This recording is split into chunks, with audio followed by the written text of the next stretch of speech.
আসসালামু আলাইকুম ও রহমতুল্লাহি ওবরাকাতু। সম্মানিত শিক্ষক শিক্ষিকাদের উদ্দেশ্যে আমি ইসলামের আলোকে সংক্ষেপে দু একটি কথা বলবো। শিক্ষক শিক্ষিকা এই পদটি অত্যন্ত সম্মানজনক পদ। এই শিক্ষক শিক্ষিকাদের কাছে গার্জিয়ানরা তাদের স্নেহের কোমলমতি বাচ্চাদেরকে সন্তানদেরকে শিক্ষা দীক্ষার জন্য দিয়ে যান। কাউকে মাদ্রাসায় ভর্তি করিয়ে দিয়ে যান, কাউকে স্কুলে ভর্তি করিয়ে দিয়ে যান। তো ইসলামের দৃষ্টিকোণ থেকে আমি বলতে চাই, ফতোয়ায় দুরুল মুখতার গ্রন্থে আছে, ওয়াইন অজাবা দরবু ইবনে আশরিন আলাইহা বিয়াদিন লা বি খসাবাতিন লি হাদিসি মুরু আউলাদাকুম বিসলাতি অহুম আবনাউ সাবেইন। অর্থাৎ 10 বছরের বাচ্চাদেরকে সতর্ক করার প্রয়োজন হলে হাত দিয়ে আঘাত করবে, লাঠি দিয়ে নয়। কেননা হাদিস শরীফে নামাজের জন্য 7 বছরের বাচ্চাকে আদেশ করতে বলা হয়েছে।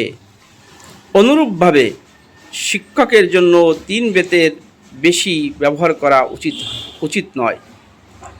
রাসূলুল্লাহ সাল্লাল্লাহু আলাইহি ওয়াসাল্লাম মিরসাদ রাদিয়াল্লাহু তাআলা আনহুকে লক্ষ্য করে বলেছিলেন, 3 বেতের বেশি প্রহার করা থেকে বিরত থাকো, কেননা 3 বেতের বেশি প্রহার করলে আল্লাহ তোমাকে শাস্তি দিবেন।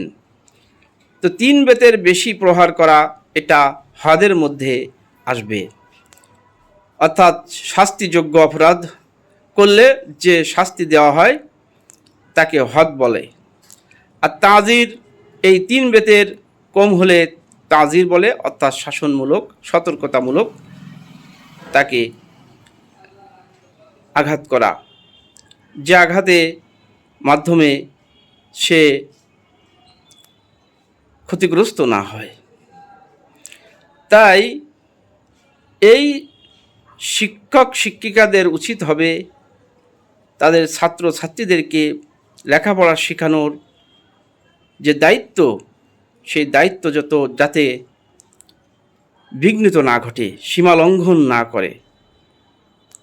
সীমা লঙ্ঘন যদি করে তাহলে তার যে মর্যাদা, তার যে শিক্ষক হওয়ার যে পদমর্যাদা, সম্মানিত মর্যাদা, সে মর্যাদা তাকে অনেক দূরে সরিয়ে দেবে এবং জাতিকে কলঙ্কিত করবে। তাই আসুন আমরা বিষয়টি লক্ষ্য করি। জোর করে মেরে ধরে শাসন করে আঘাত করে বাচ্চাদেরকে মানুষ করে দেওয়ার দায়িত্ব শিক্ষক শিক্ষিকার নয়।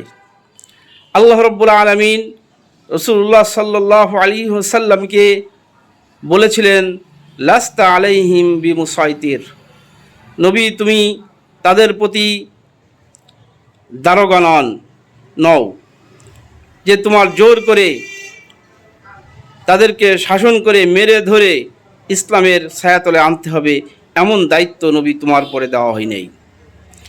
এই দৃষ্টিকোণ থেকে তাই আসুন আমরা আমাদের কাছে, শিক্ষক শিক্ষিকাদের কাছে যে সন্তান সন্ততিরা